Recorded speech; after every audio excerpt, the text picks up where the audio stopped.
Don't worry. Okay, let's bring up the text. Hold on. KH Barbara. All right, we're learning a talk from the Rebbe from Parshas Bechukotai. Behar Bechukotai, like this week, and it's from the year Mevarchim, blessing the month of Sivan. This week is not Mevarchim Sivan; we miss it by a day.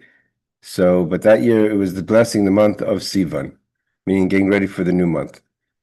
So the Rebbe says like this: Asim shakol sedra b'Torah. When we finish any parsha in the Torah, kishem shas chalakos kol es kol parshish b'Seder. So when you finish Asim shakol sedra b'Torah, kol es kol parshish b'Seder. When you finish a parsha, meaning what we call sedra of the Parshat Behar or Bechukotai, so it includes in it all the parts. The parshas are the parts of that parsha. Kishem shas kol sedra kolel es kol parshish sheba. Even just as the beginning includes, so too the end includes. That was going to obviously connect the beginning and end of the parsha, maybe the beginning and end of the Torah, because we finished the book of Vayikra this week. Although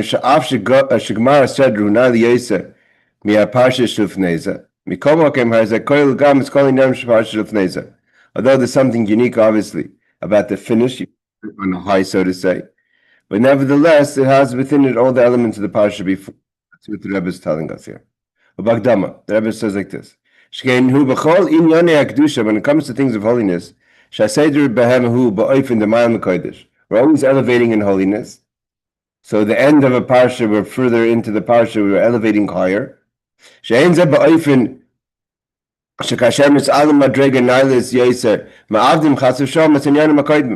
But when a person elevates, when we have elevations in our avoda, it doesn't mean that you can't, that you use the word God forbid, that you, God forbid, let go of everything you achieved until now. You know, I moved up. I want to forget about everything from that I moved up from. So the point is that when you elevate, you also have and retain what you've achieved until that point, right? If you climb 10 steps, when you go to the 11th step, it's not like you didn't climb the 10 steps before that.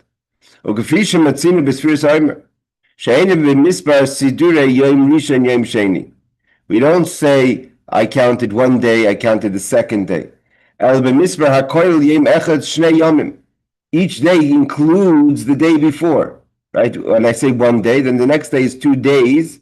And last night was, for those who counted, is the 35th or the 36th, right? So it means you're counting, you say 36, though you're counting the 36th night, included in that is the 35 before, because that's number 36, has to have 35 numbers before that. And specifically when you get to the final night, although you've completed everything, you've reached the highest point, but what is the number 49? 49 has 49 days in it that you've counted. So you're not forgetting about what you've achieved yesterday when you elevate today. So though a person is supposed to be elevating, especially when it comes to Sefirat HaOmer, each day of the Sefirat HaOmer, you're climbing higher, like it's brought down in Chassidic, that you're getting closer and closer to the 50th gate of knowledge, of understanding. It doesn't mean you're leaving go of what you've achieved until this point. Therefore, we're counting. The counting includes other days that have been counted.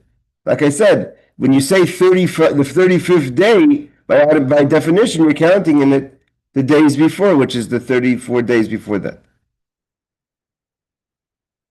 So the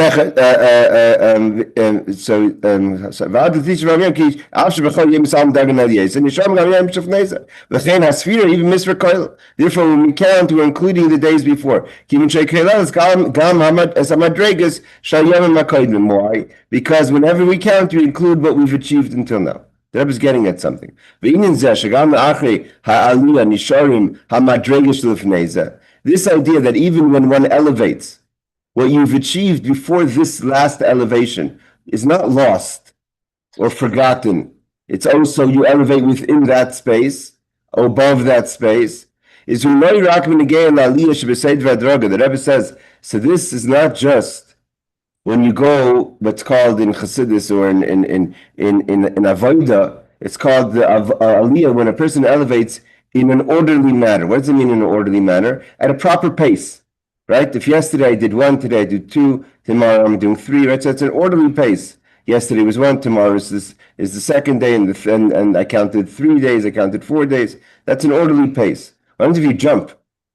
When you're jumping, when you jump without an order, it's kind of like the Malam Seder, beyond Seder. So maybe then you would think that because you're not going at a normal pace or an average pace, so maybe then it's not like because you jumped to another level that's way beyond the level before. So maybe you do forget the level before. The Rebbe said no. Even when you jump in life, when you elevate in life, in a way that's beyond order, so to say. Now the Rebbe is getting to our parsha, that it says, Bechukotai, with my chukim, with my ways you should go. Bechukotai, with my mitzvahs, with the Torah, with my mitzvahs, with the things of Hashem, we should be talechu, we should be moving. The proper way to move in Yiddishkeit, in Judaism, and this is brought down, we're saying it in short, but to explain in depth in Chassidus, the proof of this, even angels that move, because they move in an orderly pace, therefore it's called that they're standing straight. When it says to be a mahalach, a person of movement, it means that you're moving at a pace that's not regular. So nevertheless, a person may think, if I'm moving at a pace that's irregular, that's shalei b'adraga, it's not in an orderly way. Maybe then I'm like just jumping from place to place. I'm not really connected to the place before. And nevertheless, the Rebbe says no. Even when you're moving at a place shalei b'adraga, not in a regular, orderly manner, it means beyond order. Nevertheless, it's because you were the place you were before is how you're able to come to the place you are now. Therefore,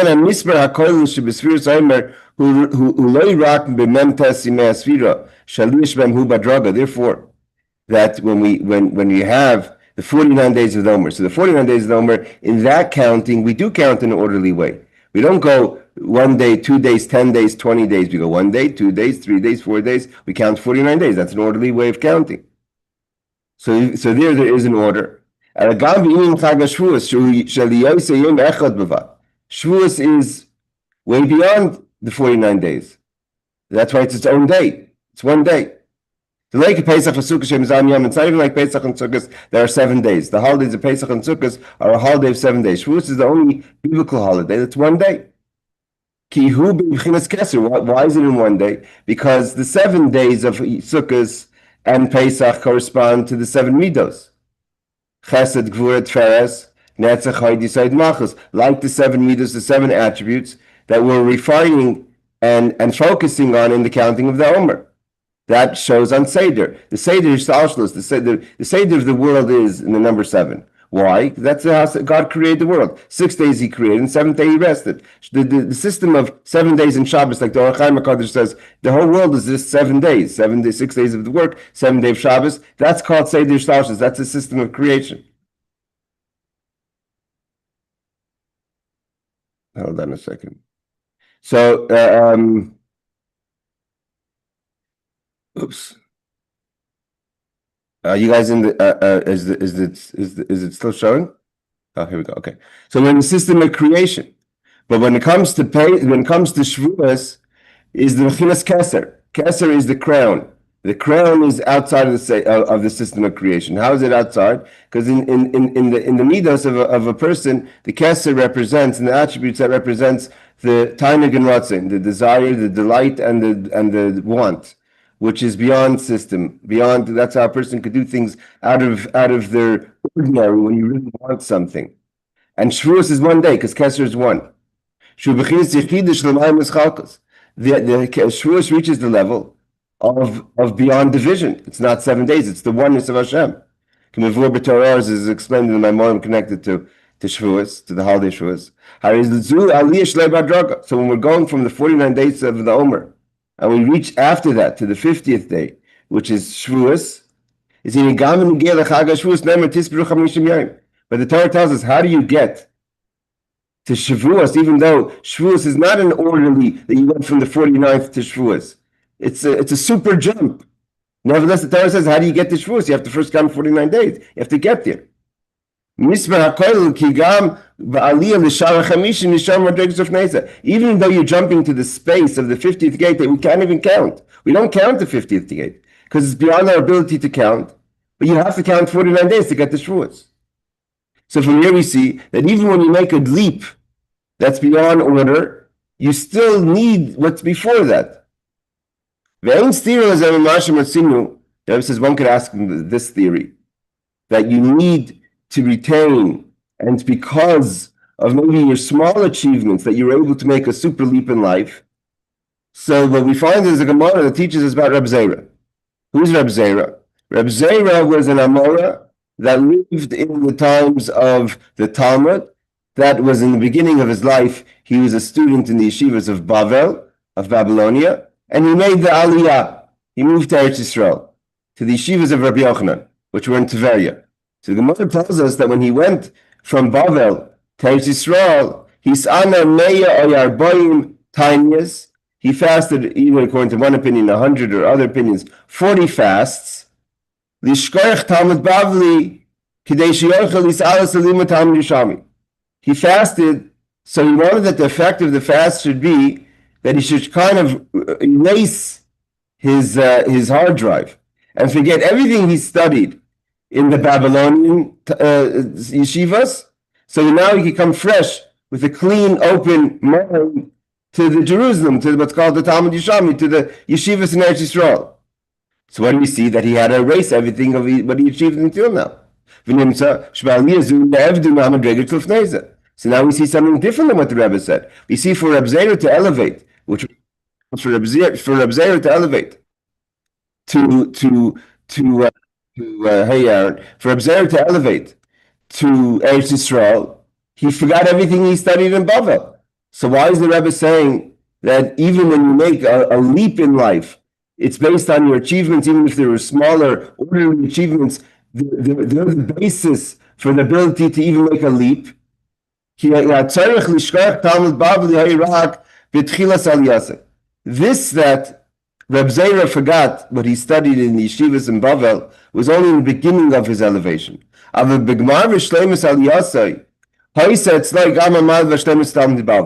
Rebbe says that was kind of just a step to get to Eretz Yisrael and to get to the yeshivas of Eretz Yisrael, but we know clearly that it wasn't like he totally erased everything. He kind of filed it.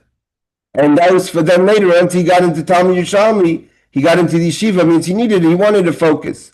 So once he was able to focus, he was able to, of course, draw on all his studies and years that he studied in the yeshivas before. But we must say so. What's the proof? Maybe he did totally erase everything he studied, which is the way we simply understand this piece of Talmud. Because the teachings of Chassidus teach us. Even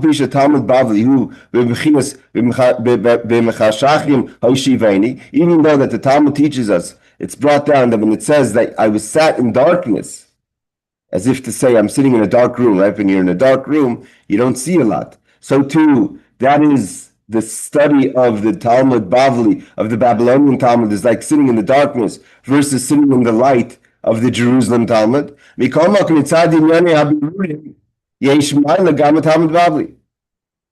at the end of the day is, for many reasons, when it comes to bottom line, and especially our engagement of refining the world, it's specifically found in the Babylonian Talmud, so much so that although there's reasons for this, if there's a disagreement between the Babylonian Talmud and the Jerusalem Talmud, the law is according to that Babylonian Talmud. The technical reason is because it was organized later. So they saw everything that they wrote, and nevertheless they argued. But at the end of the day there's a deeper reason behind that. Because there's something to say about sitting in the darkness. So the fact is that when it comes to engaging in elevating the world, the Babylonian Talmud is higher than the Jerusalem Talmud. Therefore, at the end of the day, if there's a disagreement, like I said, between the Babylonian Talmud and the Jerusalem Talmud about a certain law, the law is according to the Babylonian Talmud. ואם כן, איך ייתכן שבעלייתו של רב זיירה לתלמיד ישמעאל הפסיק את המעלה של תלמיד בבלי? If at the end of the day we see clearly that there are certain unique things about the Babylonian Talmud, why would he erase everything? If he needs to retain the benefits of it. I can't say different, we must say. ששכח תלמודי בבלי הייצא רק בתחילת עלייתו, he filed it in a dark place, so to say. So he should not focus on it, so we could come in with a fresh perspective when we went into the yeshivas of Tveria, in the Talmud Yishami. It's called Talmud Yishami, even though it was at those days, there was no Jewish yeshivas in Jerusalem. The yeshivas were in the Galil and Tveria and Tzipori by Rabbi Yochanan, but it's called Jerusalem Talmud because of Yerushalayim, because of Eretz for covered Yerushalayim. But so when he went to the yeshivas of Rabbi Yochanan, he didn't want to be influenced by what he learned before. So he put it in a file, but later, once he was able to gather the information from Eretz Yisrael, of course he was able to coexist with that and to integrate that with what he studied in his youth in Babylonia. It was only in the beginning of his elevation, when he completed that.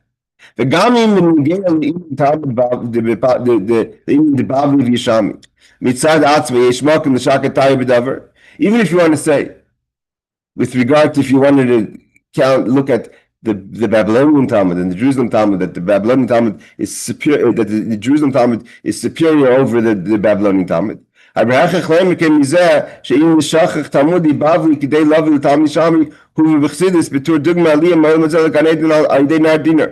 he says, if you got him in the Gel, the Babylonian Talmud tzad Yeshmak Mishak Tayar B'davar. שהאינו לשחר תלמוד בבלי כדי להביא לתלמיד ישמעאל הוא וחסידס בתור דוגמה על עלייה מעולם הזה לגן עדן. Even if you want to say that the study itself or the Talmud itself in Jerusalem or in Eretz Yisrael is so much greater, nevertheless on Rabbi Zeira himself, when Chassidus wants to explain that how does a person elevate later in life, afterlife, in the Garden of Eden, that you dip into the Nar Dinar. The Nar Dinar is like a fire river in Garden of Eden that you dip in, kind of to erase what you've achieved before, to go to a higher elevation. So you can go up to the higher world, or to go from our world to the next world, you have to kind of forget the world you were in. You can't live, you can't take your baseball cards with you to the afterlife. You leave all that behind. Everything that we have in the world before, we have to leave behind. And we kind of get dipped into like what's called the Nar Dinar. The Nar Dinar is a space where we kind of forget. We no longer become attached to worldly things, right? So, and also this Nar Dinar is as you elevate in the Garden of Eden itself. We need to say, if a person, you have to kind of wipe away, in a certain way, your priorities, what's important to you, when you go into the afterlife. You can't be thinking about the difference between steak and chicken, or cholent and kugel, or how good the herring is in the Shabbos Kiddush. When you go in the Garden of Eden, there's not things you can be thinking about. You have to erase that from things that are important to you. And that's Gashmis, even in Ruchnius, even spiritually. You can't, the way we see things spiritually in this world, you can't imagine that that's how we see it in the world to come, in the Garden of Eden. So we have to erase our attachment, not that we never did these things, but that they're important to us. How we're connected to these ideas, that has to be erased. So, and the example is given is Rabbi Zeira. That Rabbi Zeira went to Eretz Yisrael. He had to erase how he viewed life in Bavel, including his studies, to go to Eretz Yisrael. But nevertheless, the Rebbe says, you do what's known, Shegan Eden Hurak Tchilas Aliyah. Going to the first Garden of Eden, hopefully everyone gets there, is only the first stage. But eventually, there's going to be the resurrection of the dead. That's even beyond the Garden of Eden and all the levels of the Garden of Eden. Like we say in Shabbos, that we should reach the world to come and to the resurrection of the dead. Then again, we're going to have a physical body.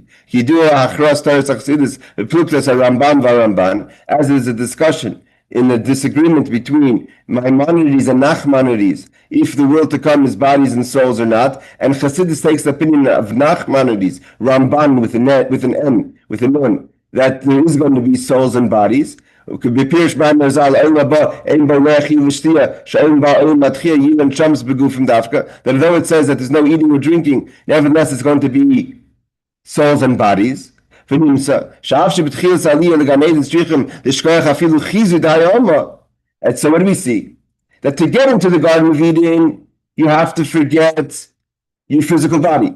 How your soul, together with your body, reacted to things of this world, that has to be forgotten because your soul is no longer in the body. So you have to erase that connection. Because when even the godly soul is in the nefesh bahamas, nefesh achiyunis, and in the guf, in the body, it reacts to physical things. Not just the body reacts, the soul reacts. So that connection has to be disconnected when you go to the Garden of Eden. And in order to achieve that disconnection, we get dipped into the nar dinar, which evidently may not be the most pleasant of washings, like any washing. Imagine if someone put you in a washing machine. It's not pleasant to be in a washing machine. So being dipped in the nar dinar may not be the most physically pleasant experience, but it's needed in order to have an elevation. But nevertheless, at the end, we go back to our bodies. We have to forget any kind of feeling of this world. Is in the Gemara, but at our highest point, not only do we remember our body, we go back to our body. And because when the Chassidus says the example of the process, that in the stage of leaving this world initially, we do forget about our feelings of our bodies in order to go to the Garden of Eden. An example is given of Rabbi Zeira, who forgot Shachach Talmud Bavli. He wanted to erase his memory of his studies in his youth in Babylonian yeshivas, never to go to Eretz Yisrael. But if he's the example, we have to use him as the full example. And what's the full example? Eventually we go back to our bodies. It's just in the beginning of the process we have to forget about it. At that stage. So therefore we have to say also about Rabbi Zeira. So therefore we have to assume that the same thing is with Rabbi Zeira. When he went to, it's a simple idea. You have sometimes, a lot of times we gather tools in our life. When I say tools, I mean ideas or things that we've learned. But we want to go fresh into new idea, and we don't want the things that we've studied before or ideas that we've accepted as fact before to affect how we're going to take in new information. So we take everything that we've learned and we store it deep into ourselves, so it shouldn't have any effect how we receive new information, so we can take it objectively fresh. But later, once we have that information, and we are able to understand it without being affected by our previous notions of things, then it's safe to reintegrate our previous notions and see how they go together.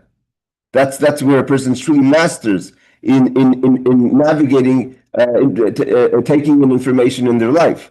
So that's what the Rebbe is saying about Rabbi Zeira. Rabbi Zeira was able to store everything he studied in his youth, but later, eventually, like the soul comes back to the body, and then the soul and the body have a partnership, not like we have now, where the body kind of dictates and the soul has to compromise constantly with the body on what's ready to give into, what's not ready to give into. Okay, we'll have another piece of kugel, that's whatever. We'll deal with it. We'll work, we'll exercise afterwards. But later, when Mashiach comes, the soul and the body are going to be mamish line in the pursuit of kedusha, of holiness. There's no longer going to be the refinement. The same thing, Rabbi Zeira. We have to say,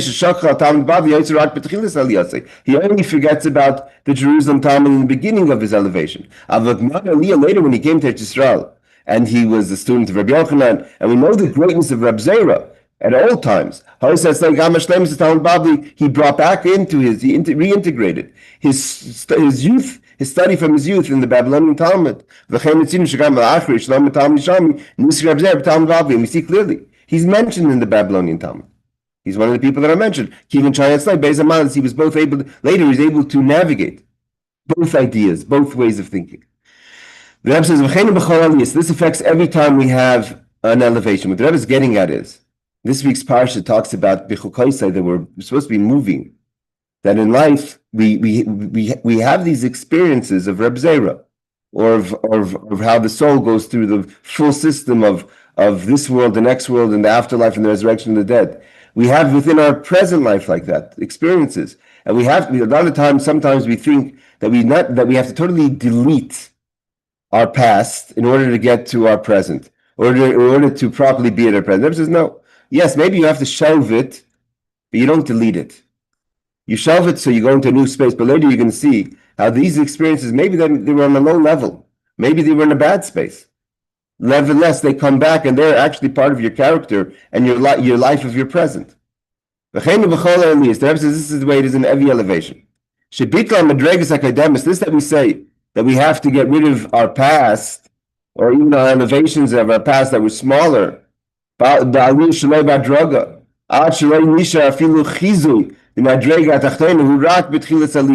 idea that we have to, when we want to really leap forward, we have to forget about all our achievements before, of all our limitations before, right? Because by definition, a leap means you're springing forward.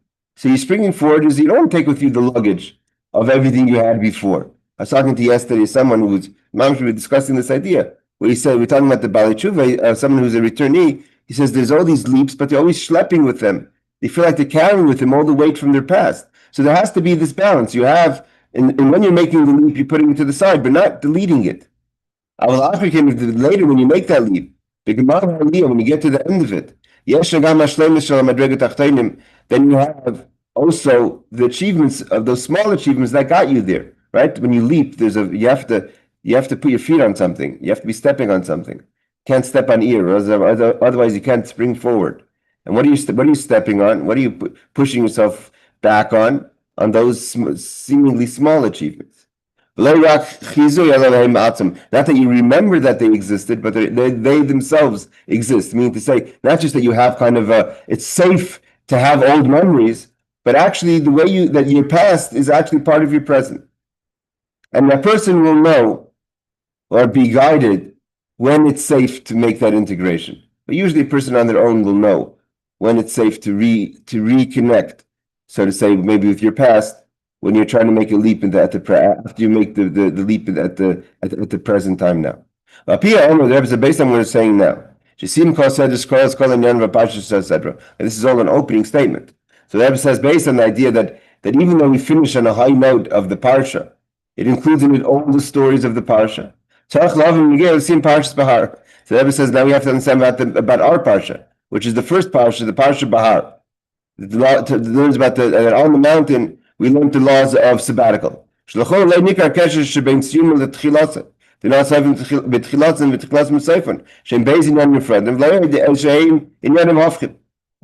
says that seemingly not only is there no connection between the beginning of the parsha, the end of the parsha, of Parshas Behar, that we could say that the end is an elevation from the beginning, but they seem to be opposite ideas. Why? The Rebbe explains. At the beginning of this week's parsha, meaning Parshas Behar, we start Kisavayu alards. When you enter the land, right? Wow, we're entering the land of Eretz Yisrael. The land is going to rest. So in the entering of the land, we start off right away with the highest level, the level of Shemitah, of the resting of the land. The Kulta Torah explains, and the Bechukotai Torah asked the question, the obvious question, doesn't make sense. Seemingly, from the literal translation of the verse, means that as soon as they entered the land, they went right into sabbatical. It's like imagine someone gets a job and says, I'm taking my sabbatical the first year. Doesn't work like that. You have to work 6 years and then you have a sabbatical. So the Torah says, no, we're going to go into the land and immediately have a sabbatical. Why? So the Alter Rebbe says it has to be that way. Because the sabbatical is not a break where you kick back and you're going to go fishing every day and playing golf. Sabbatical means before I even start working the land, I need to get into Shabbos mode. If we go into the land immediately and go right away running with our pitchforks and our plows, and we start working the ground for 6 years without stopping for a second, then how are we going to go into Shabbos? How are we going to go into Shemitah and sabbatical? First, we walk into the land, we don't do nothing. We wait and we do a sabbatical. And that shows us what the purpose of our Avot is. That this is all about Kedusha, holiness.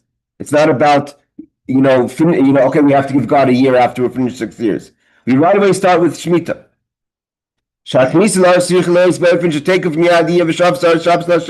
Right away we go into Shemitah, into sabbatical. That's above the 6 years of working, because 6 years of working is you're engaging in material. The Rebbe says it's even greater than the 7th year after the 6 years of working. Why? Because the 7th year that comes after the 6 years of working is the completion of the 6 years of working. Here, you can go into the first year, you never even worked before. You go in, I'm starting off with Shabbos right away, with Shemitah. Why do I say Shabbos and Shemitah? Because Shabbos and Shemitah are the same idea. 7 days of the week, 7 years, right? So it's all the same. It's Shemitah is just a very long Shabbos. Obviously, it doesn't have all the laws, but it's the same idea that you're disconnecting from the material. God said, I'm going to bless 3 years. Why do you have to bless 3 years around Shemitah? Because you need the year before, the year of, and then because you didn't work that year, so first of all, if you need the 6th year in theory. What is the 3 years that get blessed in sabbatical? The 6th year itself needs a blessing. I need to eat on the 6th year. Then I don't work on the 7th year, so the 6th year has to bless the 7th year. Because I have no food, I didn't work on the 6th year. I'm eating on the 7th year. Then I didn't work on the 7th year, so I can't just start eating right away in the 8th year. Why? Because I didn't work for a year. It takes time for things to start growing. So God had to bless the 6th year for a 3-year period, 6, 7, and 8. So and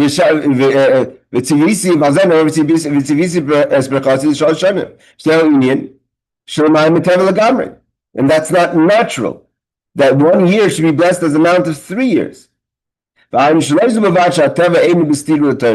from this we see that although nature says no, if you work for 1 year, you have to eat for 1 year. You can't eat on 3 years for 1 year. So nevertheless, although nature is not going to contradict Torah, it's not even that there's a coexistence between nature and Torah. That nature says, okay, Torah is in charge of the world. Torah decides how it is. That's why in general, the halach is, whenever there's a contradiction of how you view things, you say, what's that? How could I do this? How could I keep Shabbos? I have a job. Then you're saying that nature decides how things are. Torah decides how things are. You look in Torah, and Torah tells you how you're supposed to do things. Torah is the balabas. Torah is in charge of the world. And if Torah says that the 7th day you rest, that's how it is. And nature it doesn't have a say versus Torah. Torah has ownership over nature. And Torah can decide to change it. And we find that through history, not just in incidences of splitting of the Red Sea, or of people like Rabbi ben Yair, who demand, I mean, the Yom HaShishi, the whole world was created if the Jewish people don't accept Torah. Therefore, Torah dictates how things are. If the Torah understands everything. Torah doesn't ignore facts. Torah says, I understand that if you work for the 6th year, it doesn't make sense for you to have food for the 6th, 7th, and 8th year, but we're not asking nature.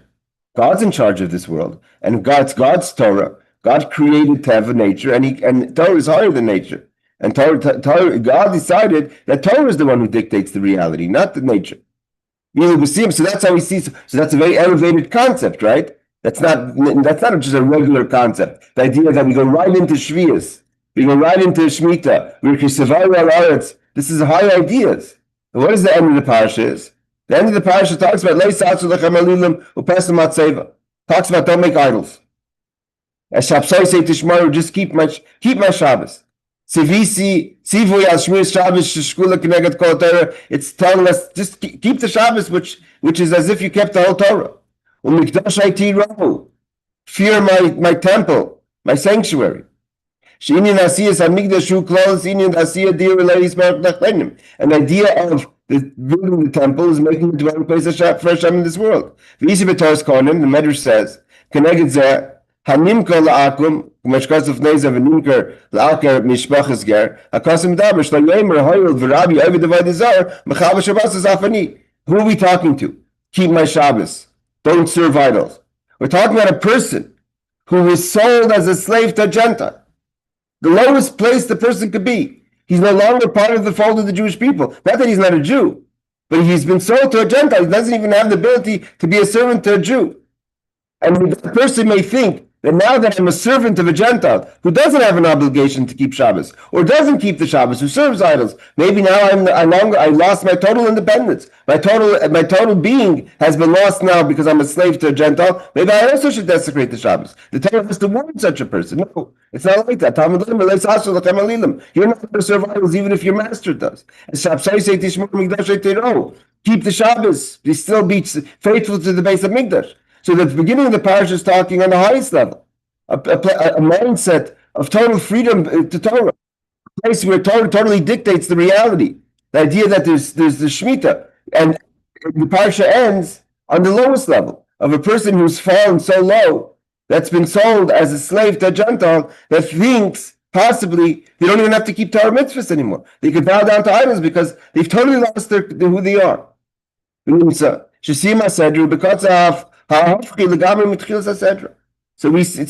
that the end of the parsha, which we said we're supposed to always end in an elevated space. Not only don't we end in an elevated space, we end in the lowest of spaces. We start off the parsha talking about things that are beyond nature. Even Torah regularly doesn't say that 3 years could be had in 1 year. The Torah usually recognizes you have to work, and when you work, you'll have what to eat. But Torah made an exception.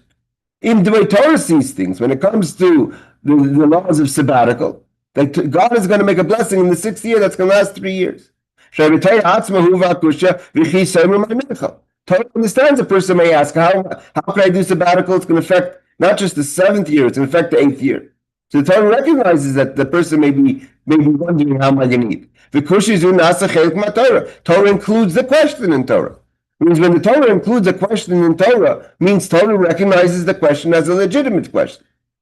That means that the Torah recognizes that typically there's no basis to rest the ground for a year, because when are you going to eat for the 7th and 8th year? You can't rely on a miracle. A person can't say, I'm going to work in the 6th year and expect to eat for 6, 7, and 8 years. That's a miracle. And you're not going to rely on a miracle. So the Torah recognizes that traditionally it's a good question. Nevertheless, Torah made an exception. Torah answers the question that I'm going to bless for 3 years, and that's supernatural.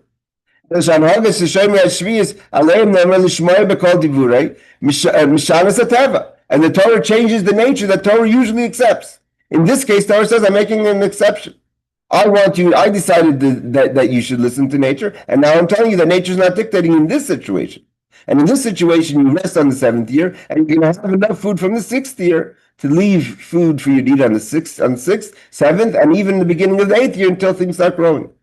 It means that the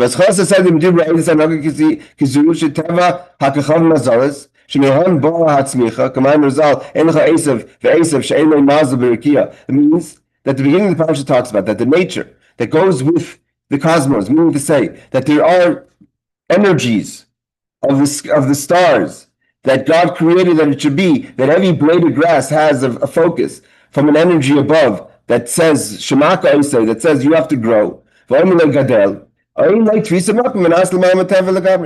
Torah says that's usually becomes the laws of sabbatical. We change that. That's so that again, the beginning of the parasha is in a very elevated space. And the end of the parasha.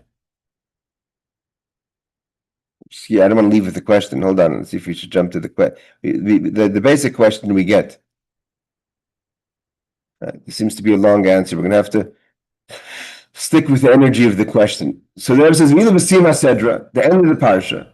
Meduber is talking about and the opposite.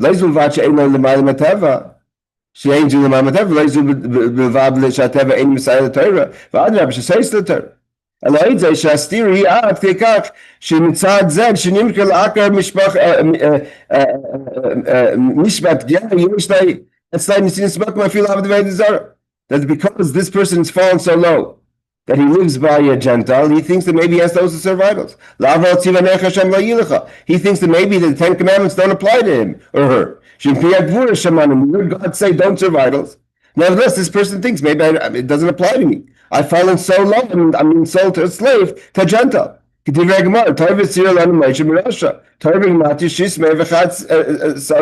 that Moshe only gave us 211 mitzvahs. Why? Because the first two mitzvahs are not we heard from get it from Moshe.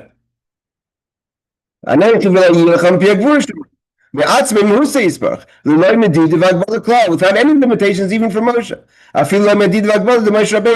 Even the way we heard from Moshe, that only applied to the 611 mitzvahs. But the first two mitzvahs, V'ayim Hashem your Lord, and don't serve idols, we heard all ourselves, every person who lived then and lives now, heard it from God.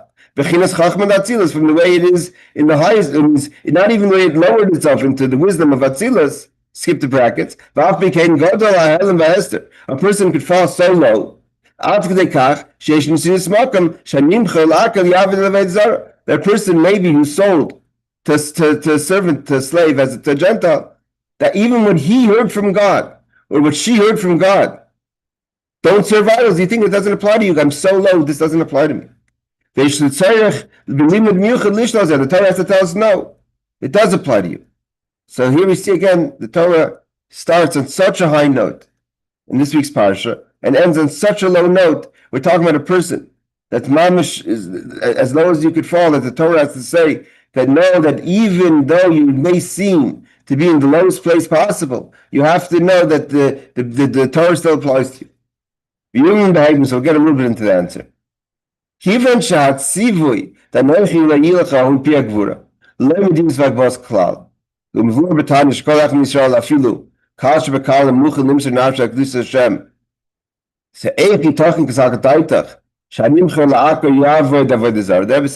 so the question is, what is even the thinking?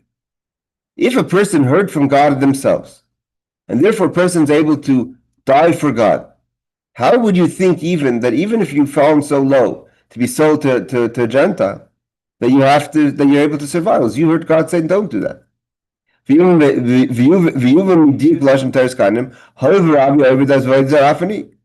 What makes the person think? Because you look at your master. You say, I've lost all self. What's a slave? A slave loses self. I've lost self. And my master, who's in charge of me about everything I do, when I sleep, when I eat, what I sleep, what I eat, who I'm with, who's my wife, everything, the master is in charge. So you think I'm no longer anybody. And my master serves idols, maybe I have to serve idols. There's no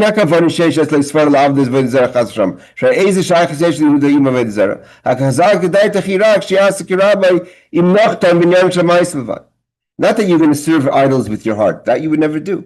Because you heard God say, don't serve idols. A Jew has nothing to do to idols. But I've lost anything I could do. I've lost my ability to make any decisions. So if he wants me to bow my body, I bow my body. I don't believe in it. I don't serve the idols because I believe in it. But I'm not doing that. I don't do anything that I believe in. I don't eat the foods that I want to eat. I'm not with the people. I don't do the jobs I want to do. I've lost all self. Although, like the Alter Rebbe says, you don't believe it at all in your heart. You're not really bowing to an idol. It just seems like you are. If anyone's watching you, may think you are. But nevertheless,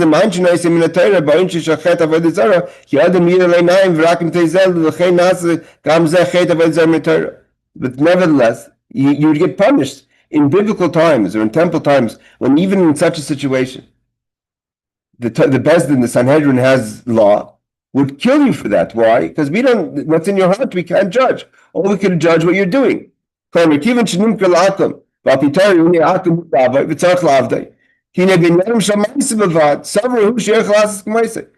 person thinks that maybe, okay, I have to do what my master does because he's in charge of me now.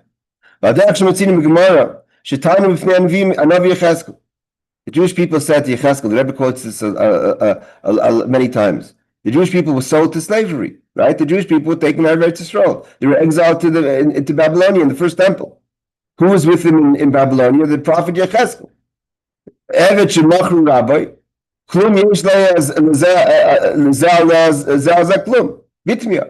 The Jewish people said, we were sold. God was in charge of us when we were in Eretz Yisrael. He gave us over to the Babylonians, to Nebuchadnezzar. Maybe we have to be like them now. מכיוון שבזמן הגולוס גודל העולם ואסתר, כל כך עד שיכול להיות מציאות של מלחלק ומשפחת גר. A person thinks that's it. That's when the temple is standing. But now it's exile. A person may think I have to live with the times. You want me to be like a Jewish person? That's when the temple was standing. Now I don't live like that. The rules have changed. Now, it may not be that Nebuchadnezzar today is standing with a stick. We may even have the freedoms to make our own choices, but the person says, my mind has been changed. I live in a different society. I live in a society that the world decides the reality. You have to step back from the severity of the Rebbe is giving an example, but we can apply it till today. A person technically may think you have the freedom to make choices, but he says, what do you mean? My kids go to public schools. My social circles are so and so. My jobs, I went to college and therefore my job dictates when I should go to work, when I shouldn't go to work, if I'm allowed to daven chakras to the minyan, if I'm not allowed to daven chakras to the minyan. If I can keep Shabbos, I can't keep Shabbos. None of my friends keep Shabbos. Everyone goes to the movies. That's the same idea here. A person says, well, we're in Golis now. You can't do like that. Even if it just seems like that. Okay, David is going to finish this last piece from Yecheskel. The Yecheskel said it's not going to happen. You can't be like the nations. Meaning,